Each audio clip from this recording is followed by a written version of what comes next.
Assalamualaikum warahmatullahi wabarakatuh. Perkenalkan nama saya Gon Christian Pangaribuan dengan NPM 2578204. Jadi kami dari kelompok 9 di modul 4. Nah, jadi di sini ada teman-teman saya yaitu Andrian Fernando, lalu ada Syafa Sartika, lalu ada Baktiari Putra, dan Salwa Fajira, dan terakhir yaitu Salsabilah Aulia Ajara. Nah, jadi untuk yang pertama, pada modul pertama yaitu kita membahas yaitu tentang tujuan lapisan fisik. Oke, jadi di sini koneksi fisik dia itu baik itu menghubungkan ke printer lokal atau di rumah atau situs web di negara lain. Sebelum komunikasi jaringan dapat terjadi koneksi fisik ke jaringan lokal harus dibuat terlebih dahulu, teman-teman. Jadi koneksi fisik itu dapat berubah koneksi kabel atau koneksi nirkabel menggunakan gelombang radio seperti itu. Nah, di sini jenis koneksi fisik yang digunakan yaitu bergantung pada pengaturan jaringan. Misalnya di banyak kantor perusahaan, karyawan ini memiliki komputer desktop atau laptop yang terhubung secara fisik melalui kabel ke switch bersama. Nah, pengaturan jenis ini kita sebut yaitu jaringan berkabel. Data ditransmisikan melalui kabel fisik gitu, teman-teman. Ini ada router nirkabelnya. Berikut adalah komponen-komponen di sebuah access point. Nah, di sini nomor 1 ini ada antenanya, teman-teman. Di nomor 2 ini adalah sebuah port switch Ethernet. Nah, di untuk 3 sebuah port untuk internetnya seperti itu. Oke. Nah, di sini ada koneksi kabel ke router nirkabel. Jadi kartu antarmuka jaringan. Jadi kartu antarmuka jaringan atau NIC menghubungkan perangkat ke jaringan NIC Ethernet digunakan untuk koneksi kabel seperti yang ditunjukkan pada gambar ini. Sedangkan sini ini jaringan area lokal nirkabel atau WLAN digunakan untuk koneksi nirkabel. Perangkat pengguna akhir mungkin menyertakan satu atau kedua jenis nih, misalnya printer. Printer jatuh jaringan mungkin hanya memiliki NIC Ethernet, dan oleh karena itu dia harus terhubung ke jaringan menggunakan kabel Ethernet. Di sini ada koneksi berkabel menggunakan Ethernet. Tapi nggak semua koneksi fisik memiliki tingkat kerja yang sama saat terhubung ke jaringan. Lalu di sini ada pasal 72 yaitu lapisan fisik. Lapisan fisik OSI dia menyediakan sarana untuk mengirimkan bit-bit yang membentuk frame lapisan tautan data melalui media jaringan. Nah, si lapisan ini menerima frame lengkap dari lapisan tautan data dan mengkodekannya sebagai serangkaian sinyal yang ditransmisikan ke media lokal. Bit-bit yang telah dikoden ini yang ngebentuk sebuah frame diterima oleh perangkat yang akhir atau perangkat perantaranya, teman-teman. Nah, ini gambarannya. Nah, lapisan fisik node tujuan mengambil sinyal-sinyal individual ini dari media, mengembalikan ke referensi bitnya, dan meneruskan bit-bit tersebut ke lapisan tautan data sebagai sebuah frame lengkap. Dan ini contohnya. Untuk selanjutnya akan dijelaskan oleh teman saya yaitu Andrian Fernando. Sekian, terima kasih.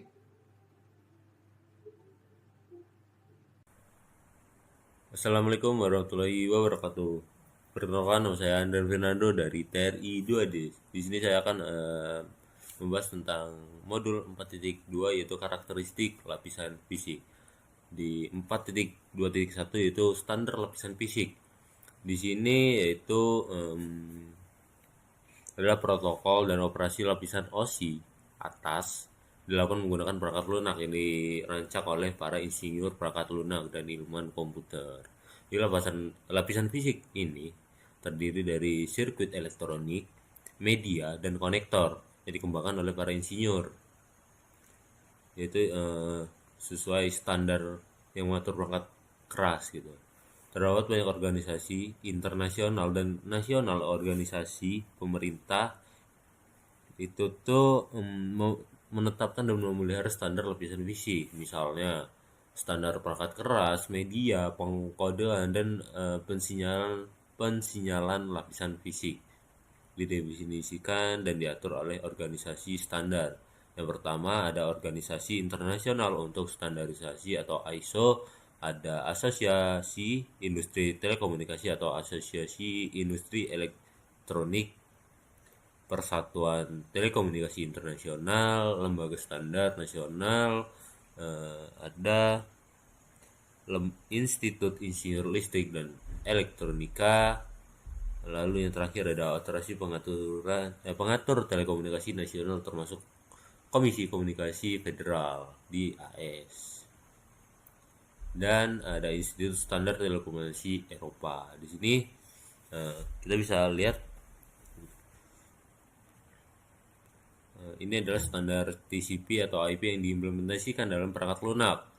Lalu ada standar lapisan fisik yang diimplementasikan pada perangkat keras dan diatur oleh banyak organisasi yang di atas tadi di lapisan fisik gitu. Lalu ada 4.2.2 yaitu komponen fisik. Standar lapisan fisik mencakup 3 area yaitu komponen fisik, pengkodean, dan pemberian sinyal. Lalu yang 4.2.3 yaitu pengkodean. Di sini ada pengkodean baris adalah metode untuk mengubah aliran bit menjadi kode. Jadi di dalam pengkodean ini kita akan merubah menjadi bit di antara 0 dan 1, 0, 1, 0, 0 gitu. Ini gambaran untuk pengkodean waktu dan voltas. Untuk 0 dia di bawah dan untuk 1 itu di atas. Ini jadi dia berliku-liku untuk pengkodeannya gitu. Lalu ada 4.2.4 yaitu pensinyalan lapisan fisik harus menghasilkan sinyal listrik, optik, dari kabel dan mempresentasikan 0 dan 1 yang di atas tadi di 4.2.3. Ini gambaran kabel tangga seperti ini ya, yang bagian 0101 tadi. Lalu ada kabel serat optik. Di sini dia ada light pulse untuk penggambarannya untuk dari pekat dan sampai pudar. Lalu yang terakhir ada media nirkabel. Di sini ya untuk digital ada digital sinyal, ada AM yang bergelombang, lalu ada FM bergelombang tapi lebih tajam gitu ya. Lalu ada PM, dia ya memiliki bentuk yang stabil gitu lah. Lalu ada 4.2.5 yaitu bandwidth, yaitu berbagi media fisik mendukung transfer bit dengan kecepatan yang berbeda. Transfer ini biasanya dibahas dalam hal bandwidth. Bandwidth adalah kapasitas suatu media untuk membawa data. Jadi data tersebut kita rubah menjadi pengkodean dari 0101 tadi untuk kapasitas suatu media yang akan dibawa, dan itu mempengaruhi pensinyalan gitu. Lalu di sini ada sejumlah faktor menentukan bandwidth yang praktis dan suatu jaringan. Ada sifat-sifat media fisik, teknologi yang dipilih untuk memberikan sinyal, dan deteksi sinyal jaringan. Di sini ada satuan lebar pita, itu ada bit per detik, kilobit per detik, megabit per detik, dan gigabit per detik, dan yang terakhir itu terabit per detik. Kita sudah tidak asing dari ini singkatan Mbps, gigabyte. Lalu yang selanjutnya ada 4.2.6 yaitu terminologi bandwidth. Istilah-istilah yang digunakan untuk mengatur kualitas bandwidth meliputi ada latensi, ada kapasitas, dan ada output. Latensi adalah pengacu pada jumlah waktu, termasuk penundaan yang dibutuhkan data untuk berpindah dari satu titik ke titik lainnya dari pengkodean yang tadi itu mempengaruhi itu dari mengacu waktunya. Lalu ada kapasitas yaitu throughput adalah ukuran transfer bit melalui media dan periode waktu tertentu. ada beberapa faktor yang mengaruhi throughput, yaitu jumlah lalu lintas, jenis lalu lintas, dan tensi yang disebabkan oleh perangkat jaringan ditemui antara sumber dan tujuan. Yang terakhir ada Godbout, yaitu terdapat pengukuran ketiga untuk menilai transfer yang digunakan. Pengukuran dikenal sebagai Godbout. Godbout adalah ukuran yang data yang dapat digunakan yang ditransfer selama periode tertentu. Jadi seperti kecepatan sinyal gitu. Lalu di sini ada gambar contohnya, itu kecepatan unduh 80 Mbps dan kecepatan unggah di 8 Mbps gitu. Ini seperti gambaran kita ngegas motor gitu kan. Dia kecepatan unduh berarti kan lagi motor itu lagi kecepatan tinggi gitu. Oke, mungkin sekian yang bisa saya jelaskan dari 4.2, yaitu karakteristik lapisan fisik. Kurang lebihnya saya mohon maaf. Saya akhiri. Wassalamualaikum warahmatullahi wabarakatuh. Oke, Assalamualaikum warahmatullahi wabarakatuh. Izin memperkenalkan diri, nama saya Safa Sartika Putrianti dari kelas 2B dengan NPM 2578256. Nah, di sini saya akan mengerjakan tugas presentasi yang dilanjutkan dari teman saya yang sebelumnya. Nah, di sini saya akan menjelaskan di 4.3, yaitu copper cable. Oke, langsung ke 4.3.1. Nah, kabel tembaga adalah jenis kabel yang paling umum digunakan dalam jaringan saat ini. Faktanya, kabel tembaga bukan hanya salah satu jenis kabel.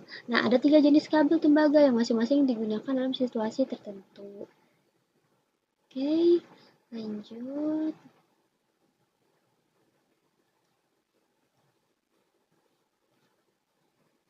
Ke 4.3.1, yaitu jenis kabel tembaga. Nah, ini ada 3 jenis utama media tembaga yang digunakan dalam jaringan. Yang pertama ini ada kabel twisted atau tanpa pelindung. Nah, kalau ini ada kabel STP, ini yang terlindung, dan ini yang terakhir adalah kabel koaksial. Oke, lanjut ke 4.3.3, yaitu twisted pair tanpa pelindung atau disebut saja UTP. Nah, kabel UTP ini tanpa pelindung adalah media jaringan yang paling umum. Kabel UTP diakhiri dengan konektor RJ-45 yang digunakan untuk menghubungkan host jaringan dengan perangkat jaringan perantaraan seperti saklar dan router. Nah, seperti yang terlihat pada gambar ini, kode warna identifikasi pasangan dan kabel individu dan membantu penghentian kabel. Oke, lanjut ke 4.3.4, twisted pair terlindung atau disebut saja STP. Nah, kabel STP terlindung ini memberikan perlindungan kebisingan yang lebih baik daripada kabel UTP. Namun dibandingkan dengan kabel UTP, kabel STP secara signifikan lebih mahal dan sulit dipasang. Nah, seperti kabel UTP, nah STP ini menggunakan konektor RJ-5. Nah, kabel STP menghubungkan teknik perlindungan untuk melawan EMI dan RFI dan memutar kawat untuk melawan crosstie. Nah, untuk mendapatkan manfaat penuh dari perlindungan, kabel STP ini diakhiri dengan konektor data STP yang berlindung khusus, terlindung khusus. Nah, kabel yang ditampilkan ini menggunakan 4 pasang kabel, masing-masing dibungkus dengan pelindung foil, yang kemudian dibungkus dengan kepang logam dan atau foil secara keseluruhan. Oke, yang sekarang adalah 4.3.5, kabel koaksial. Kabel koaksial atau disingkat coax mendapatkan nama dari fakta bahwa ada 2 konduktor yang berbagi suhu yang sama, seperti yang ditunjukkan pada gambar ini. Kabel koaksial terdiri dari berikut ini, yaitu yang pertama konduktor tembaga yang digunakan untuk mentransmisikan sinyal elektronik. Terus yang kedua lapisan penebat plastik fleksibel mengelilingi konduktor tembaga. Lalu bahan isolasi dikelilingi oleh jaringan tembaga, anyaman, atau foil logam yang bertindak sebagai kawat kedua dalam sirkuit dan sebagai perisai untuk konduktor bagian dalam.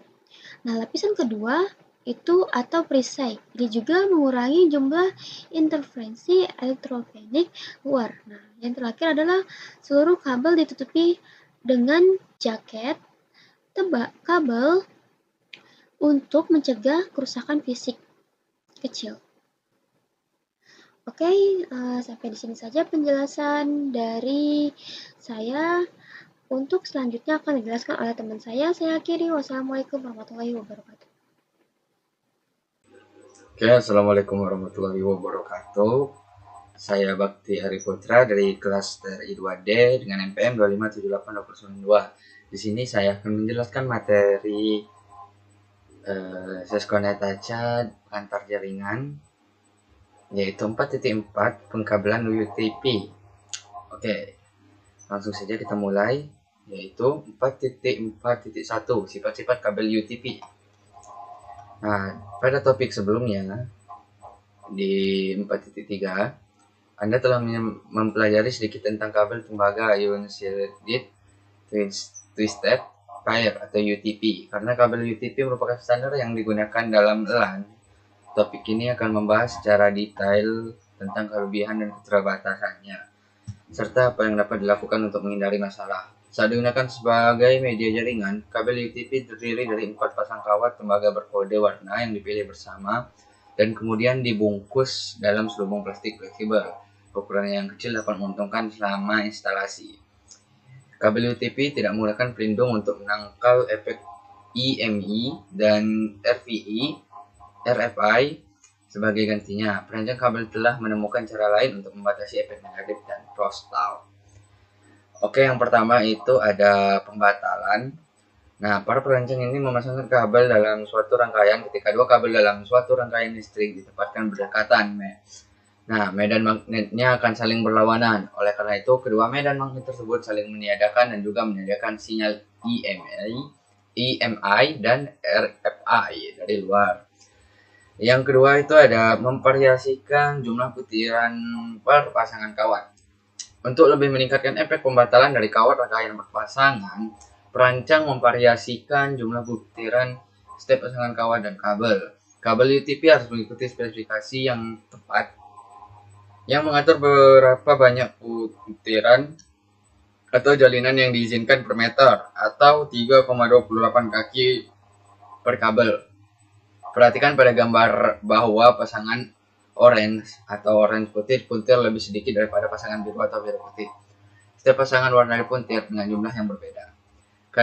Kabel UTP sepenuhnya mengandalkan efek pembatalan yang dihasilkan oleh pasangan kawat terpilih untuk membatasi degradasi sinyal dan secara efektif memberikan perlindungan diri untuk pasangan kawat di dalam media jaringan. Oke, bisa kita lihat ya. Di sini katanya perhatikan pada gambar bahwa pasangan orange dan orange putih dipuntir lebih sedikit daripada pasangan biru dan juga biru putih. Nah, jadi pasangan oranye ini itu lebih sedikit daripada oranye yang biru putih. Kita lihat 1, 2, 3, 4, 5. 1, 2, 3 ya. Oke, kita lanjut yang kedua, itu 44.2 standar dan konektor kabel UTP. Kabel UTP sesuai dengan standar yang ditetapkan bersama TIA atau EIA secara khusus. TIA atau TIA 568 menetapkan standar pengkabelan komersial untuk instalasi LAN dan merupakan standar yang paling umum digunakan dalam lingkungan pengkabelan LAN. Beberapa elemen yang dispesifikasikan adalah sebagai berikut: jenis kabel, panjang kabel, konektor, terminasi kabel, metode pengujian kabel. Karakteristik kelistrikan kabel tembaga diberikan oleh Institute of Electric dan Electronic Engineers atau EIAA. EIAA memberi tingkat kabel UTP berdasarkan kinerjanya. Kabel dikategorikan berdasarkan kemampuannya untuk membawa bandwidth yang lebih tinggi. Misal, kabel kategori 5 umum digunakan dalam instalasi Fast Ethernet 100 base TX. Kategori lainnya termasuk kabel Enhanced kategori 5, kategori 6, dan kategori 6A. Kabel dan kategori yang lebih tinggi dirancang dan dibuat untuk mendukung kecepatan data yang lebih tinggi. Seiring dengan pengembangan dan adopsi teknologi Ethernet percepatan gigabit yang baru, kategori 5E ini kini menjadi jenis kabel minimum yang dapat diterima. Dengan kategori 6 menjadi jenis yang direkomendasikan untuk instalasi bangunan baru. Nah, gambar tersebut menunjukkan 3 kategori kabel UTP. Oke, ini dia ya. Kabel kategori 3 UTP, kabel kategori 5 dan 5E UTP, dan kabel kategori 6 atau STP. Di sini ada penjelasannya. Kategori 3 awalnya digunakan untuk komunikasi suara melalui saluran suara, tetapi kemudian digunakan untuk transmisi data. Kategori 5 dan 5E digunakan untuk transmisi data. Kategori 5 mendukung kecepatan 100 Mbps dan kategori 5E mendukung kecepatan 1000 Mbps hingga Kategori 6 memiliki pemisah tambahan di antara setiap pasangan kabel untuk mendukung kecepatan yang lebih tinggi. Nah, lalu kategori 7 mendukung 10 GB, kategori 8 mendukung kecepatan 40 GB. Oke, di sini juga ada gambar konektor UTP RJ45. Di sini ada soket UTP RJ45 juga. Di sini ada kabel UTP yang terpasang dengan buruk ya. Lihat ini. Di sini kabel UTP yang terpasang dengan benar, dia jelas ya, tidak teracak-acak ya. Lalu kita lanjut ke 4.4.3 kabel UTP strike, throat, dan crossover. Situasi yang berbeda mungkin mengharuskan kabel UTP untuk sambungan sesuai dengan konvensi pengkabelan yang berbeda. Ini berarti bahwa masing-masing kabel harus dihubungkan dalam urutan yang berbeda ke kumpulan pin yang berbeda pada konektor RJ45. Nah, jadi ini dia jenisnya, ada 2, yaitu Ethernet strike dan throat, dan juga Ethernet crossover. Nah, catatan di sini jenis kabel lain adalah kabel rollover yang merupakan hak milik Cisco. Kabel ini digunakan untuk menghubungkan workstation ke port console, router, atau switch. Di sini juga kita bisa lihat ada standar T568E dan T568B. Ini dia perbedaannya T568A dan T568B.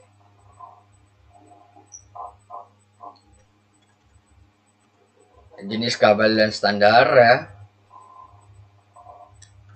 Lalu di 4.4 ada aktivitas susunan pin kabel. Ini dia ya, langsung kita tunjukin aja ya.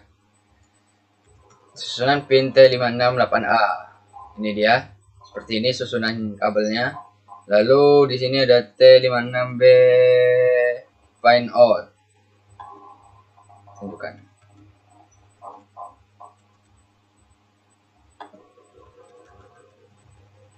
Ini sedikit ngelak ya.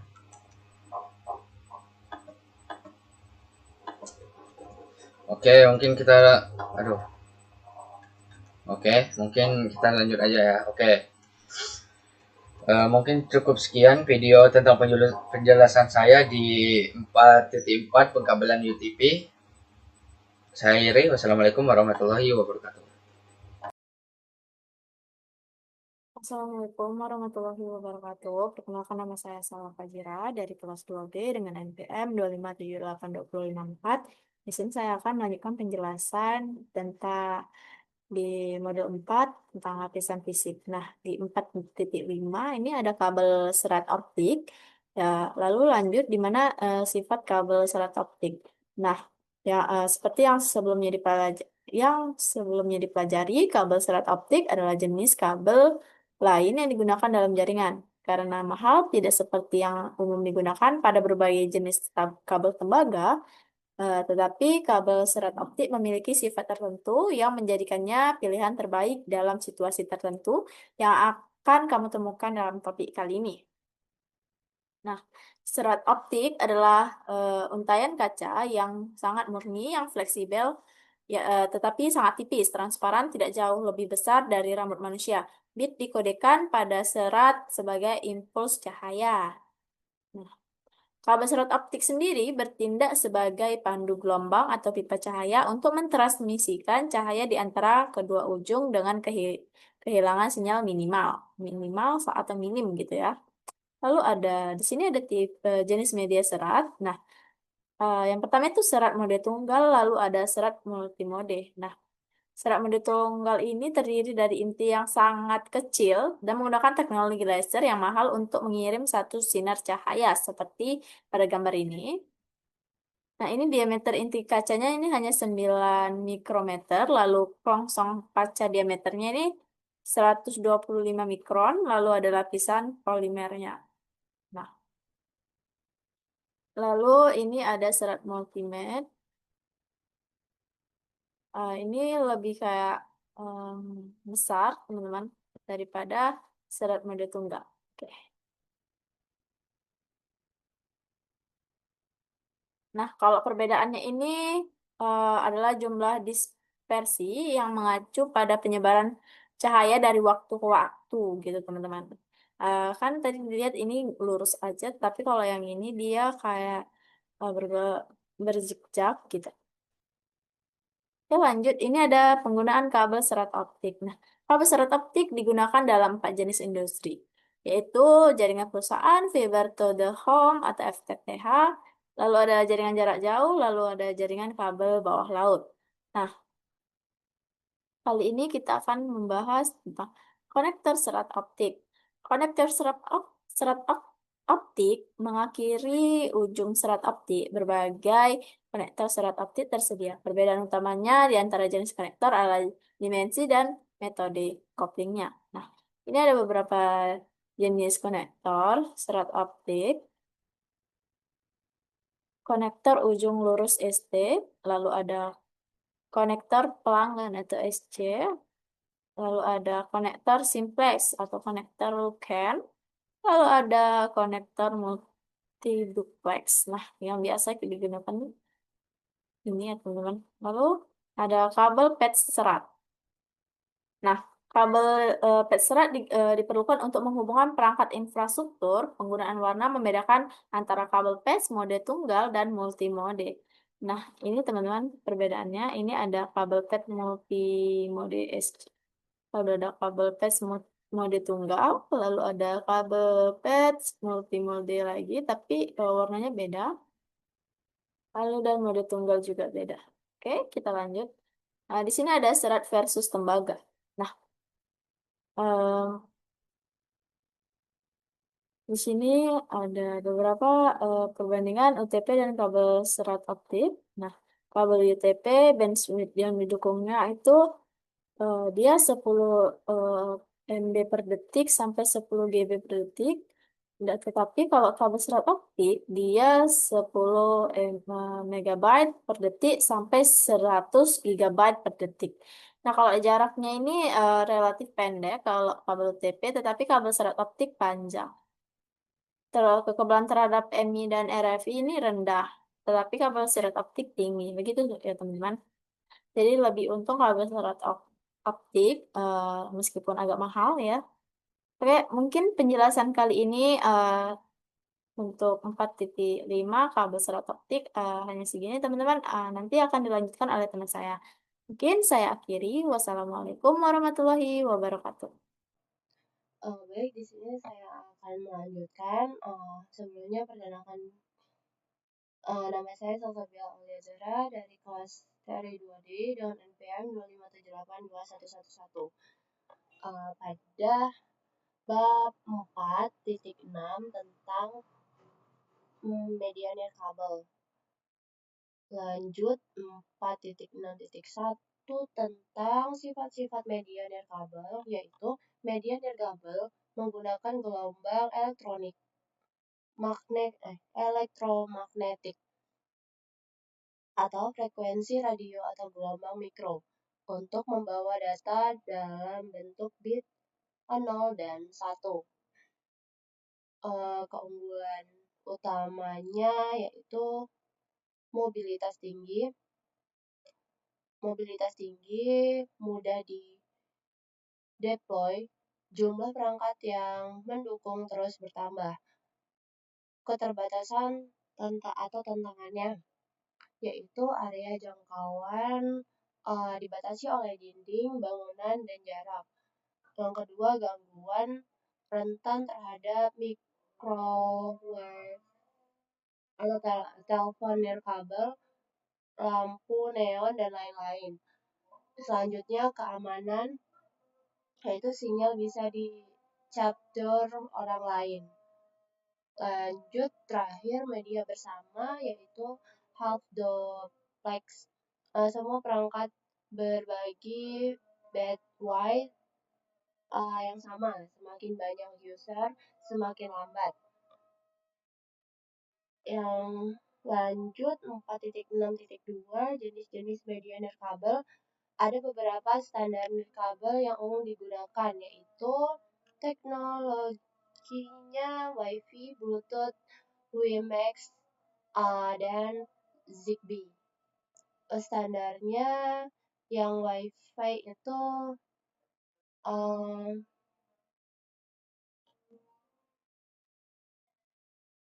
IEEE 802.11 bisa dilihat di sini. Jangkauannya kalau untuk Wi-Fi keunggulan utama kecepatan Wi-Fi itu 30 sampai 100 meter. Kegunaannya jaringan line nirkabel kecepatannya sangat tinggi. Bluetooth 1 sampai 100, perangkat pribadi, handset, mouse rendah. WiMAX itu beberapa kilometer, akses broadband nirkabel jarak jauh tinggi. Zigbee 10 sampai 100 meter, IoT sensor smart home rendah, hemat daya. Nah, bagian Wi-Fi adalah yang paling populer untuk jaringan lokal. Kalau Bluetooth untuk koneksi jarak pendek antar perangkat. Untuk WiMAX lebih untuk area luas. Kalau Zigbee itu cocok untuk Internet of Time atau lampu pintar dan sensor. Lanjut 4.6.3 tentang jaringan LAN nirkabel. Untuk membangun jaringan LAN nirkabel, kita membutuhkan perangkat berikut, yaitu access point atau APP nirkabel, perangkat utama yang memancarkan sinyal Wi-Fi dan menghubungkan ke jaringan kabel. Selanjutnya ada adaptor NIC nirkabel, yaitu ada di setiap laptop, HP, tablet. Banyak router rumah seperti Cisco, Meraki, MX64W sudah membangun fungsi router, switch, access point dalam satu perangkat. Keunggulannya WAN itu hemat biaya pemasangan kabel, fleksibel dan mudah dipindah. Lanjut ada mendukung mobilitas pengguna.